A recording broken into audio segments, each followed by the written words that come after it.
Bom dia, meus amigos. Vamos elevando os nossos pensamentos, pedindo a Jesus Cristo que transforme as nossas vidas, trazendo tudo de bom, transformando os nossos pensamentos, o nosso coração.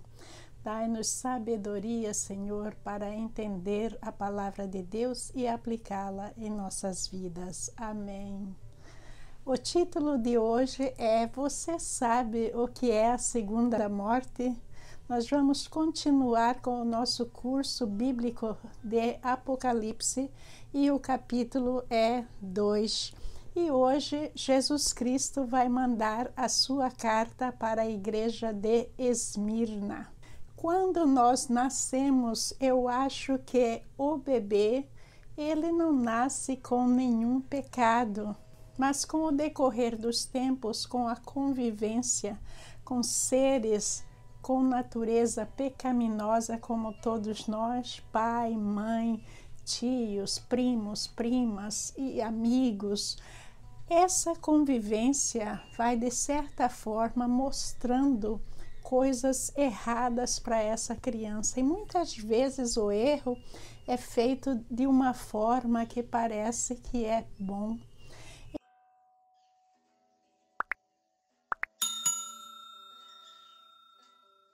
À medida em que essa criança vai crescendo e começa a praticar esses pecados, o que acontece?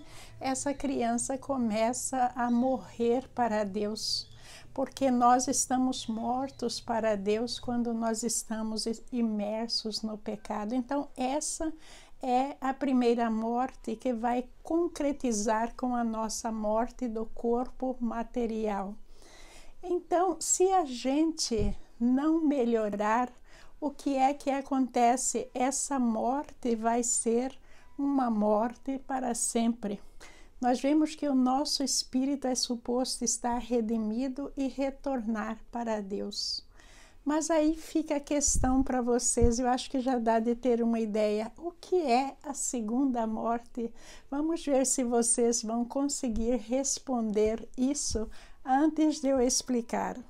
Leitura de Apocalipse, capítulo 2, versículos de 8 a 11. Ao anjo da igreja em Esmirna escreva: Estas são as palavras daquele que é o primeiro e o último, que morreu e tornou a viver. Conheço as suas aflições e a sua pobreza, mas você é rico. Conheço a blasfêmia dos que se dizem judeus, mas não são, sendo antes sinagoga de Satanás. Não tenha medo do que você está prestes a sofrer. O diabo lançará alguns de vocês na prisão para prová-los, e vocês sofrerão perseguição durante 10 dias. Seja fiel até a morte, e eu lhe darei a coroa da vida. Aquele que tem ouvidos, ouça o que o Espírito diz às igrejas. O vencedor, de modo algum, sofrerá a segunda morte.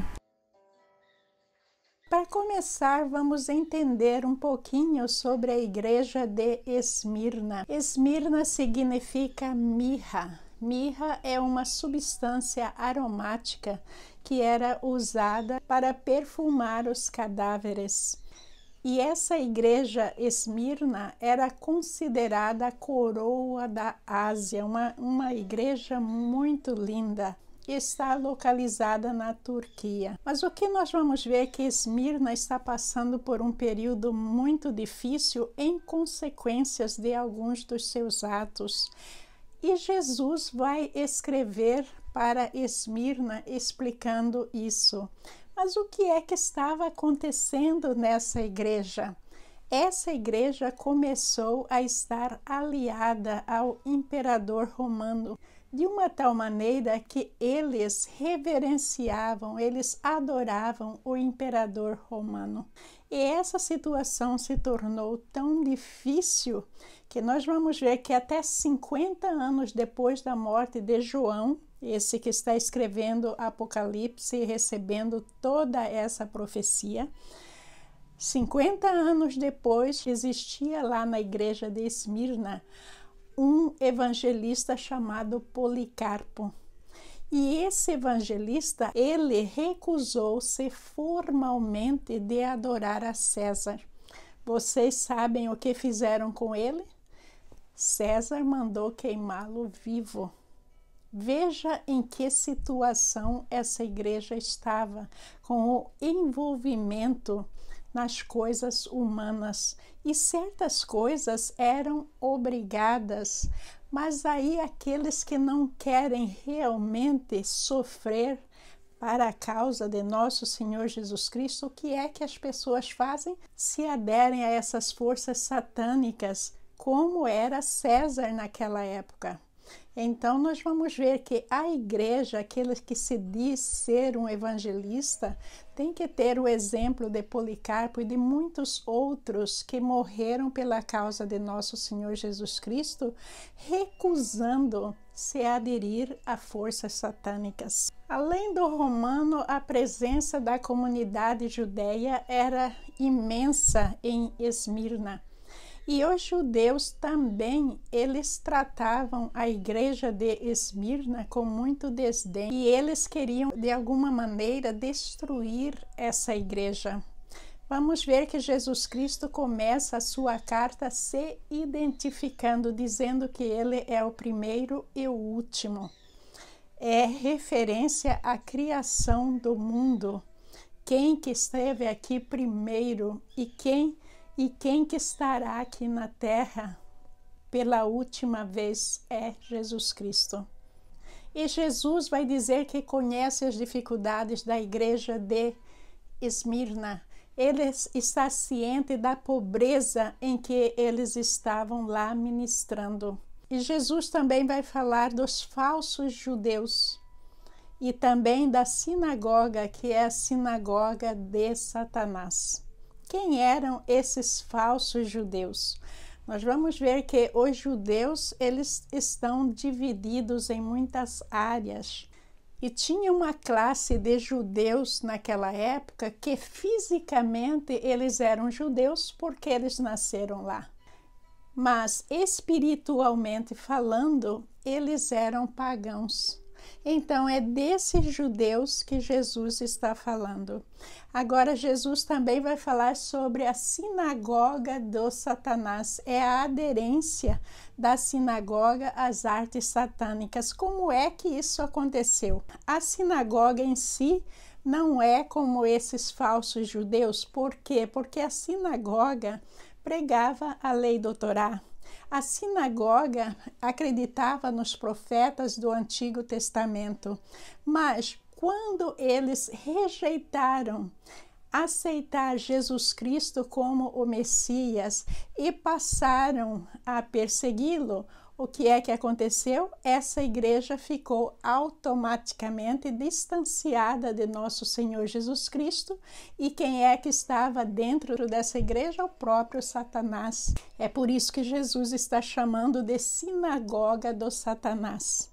É o que eu venho falando em muitas pregações, que a igreja tem que estar 100% na palavra de Deus por causa dessas infiltrações, para que ela não deixe de ser igreja de Cristo e passe a ser igreja de Satanás. Então, a gente tem que tomar muito cuidado e pregar e trazer a palavra de Deus 100% dentro da igreja, porque daí nós continuamos numa conexão muito forte com Jesus Cristo. E Jesus manda os seus anjos, como está mandando a Esmirna, a Éfeso e as outras que fazem parte das 7, para ajudar no ministério. Agora, dessas 7 igrejas iniciais surgiram várias, e ramificações existem daquilo que nós temos hoje como igreja. Todas as igrejas que estão fazendo um trabalho honesto dentro da palavra de Deus, elas recebem esse apoio direto de nosso Senhor Jesus Cristo. Leitura de Romanos 2:28. Pois ser judeu exteriormente ou ser circuncidado não torna ninguém judeu de fato. Leitura de Romanos 2:29. Judeu verdadeiro é quem o é no íntimo, e circuncisão verdadeira é a do coração, feita pelo Espírito e não pela letra da lei, recebendo assim a aprovação de Deus e não das pessoas. Esses falsos judeus, eles se uniam com os pagãos e perseguiam e matavam os cristãos. E nós vamos ver que Jesus vai mandar um aviso para a igreja de Esmirna, que o Satanás, que é o acusador, iria prová-los. Eles iriam passar por um período de 10 dias de tribulações nas mãos do Satanás. Por que isso? Por causa daquilo que eu disse à igreja, pouco a pouco passando a se aderir às leis humanas, a se aderir a César e tudo mais, e isso não é uma coisa aceitável para Deus, porque Deus diz: dai a César o que é de César e a Deus o que é de Deus. No reino de Deus não cabe o reino de César, porque o reino de César é um reino sujo, é um reino cheio de muitas dificuldades pecaminosas, e o reino de Deus é um reino totalmente puro. É por isso que a igreja não pode se envolver nessas coisas terrenas. Leitura de Apocalipse 12:10. Porque foi lançado para a terra o acusador de nossos irmãos, aquele que dia e noite os acusa diante de Deus.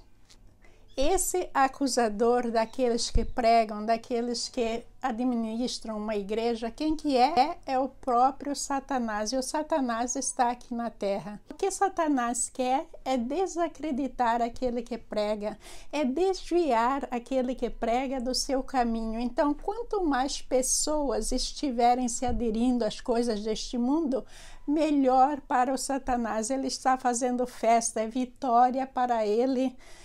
Nós vamos ver que o próprio Jesus está avisando a igreja de Esmirna que eles iriam passar por essa tribulação de 10 dias. Mas nós vamos ver também que Jesus está permitindo essa tribulação.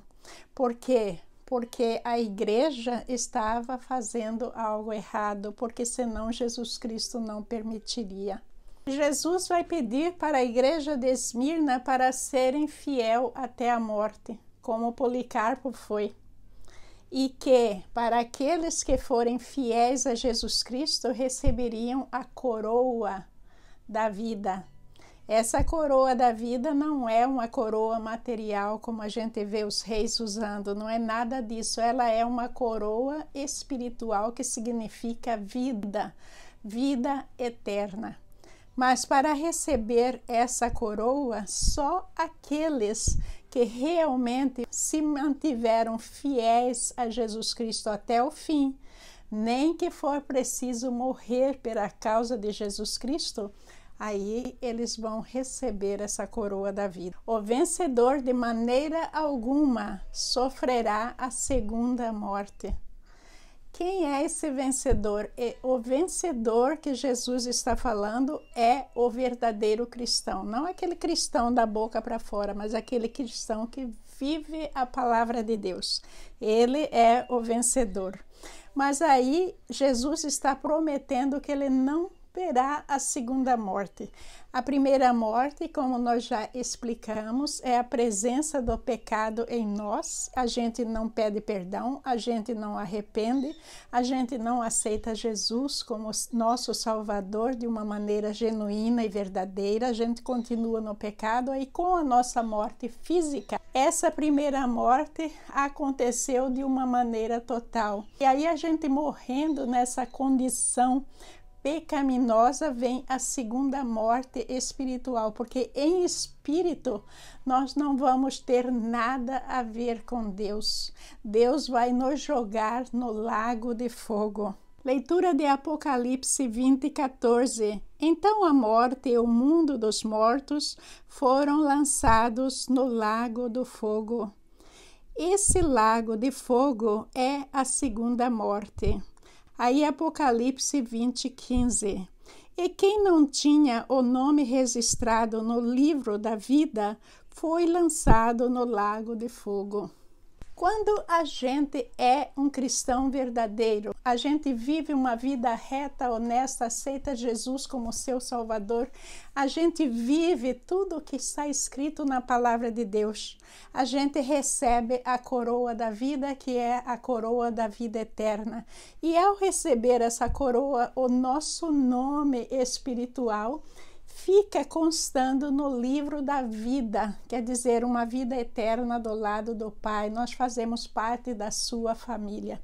Então, essas pessoas que têm o nome no livro da vida, elas têm a vida eterna.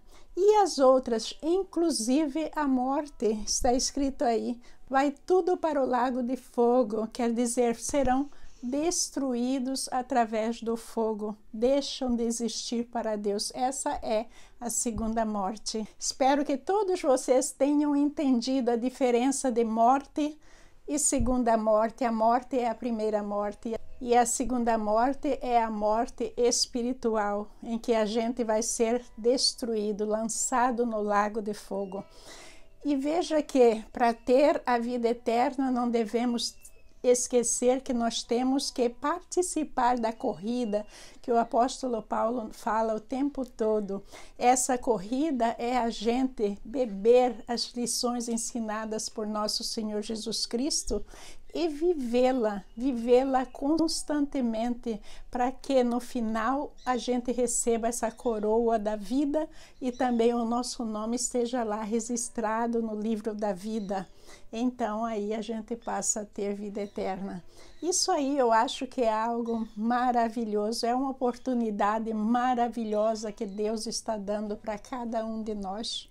Mas a gente tem que considerar Deus todos os dias, todos os segundos de nossa vida. Quando a gente está prestes a irar, prestes a fazer o mal, quando a gente está prestes a se comportar de uma maneira não cristã, a gente tem que lembrar que o nosso objetivo maior não é nada disso, porque tudo que diz respeito a esse corpo nosso, a nossa carne, é algo muito passageiro, em comparação com uma vida eterna que nós teremos um dia.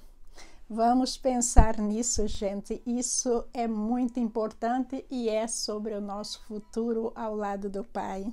Eu sinto que esta lição de Apocalipse não é para qualquer um. É só para aqueles que realmente acreditam em Deus. Porque os descrentes, aqueles que estão ligados à obra satânica, nunca vão acreditar em algo como isto. A Bíblia não tem erros. A Bíblia é provada e testada. É a palavra do próprio Deus, aquele que não mente, aquele que é o ser mais verdadeiro, o nosso juiz e também o nosso Salvador.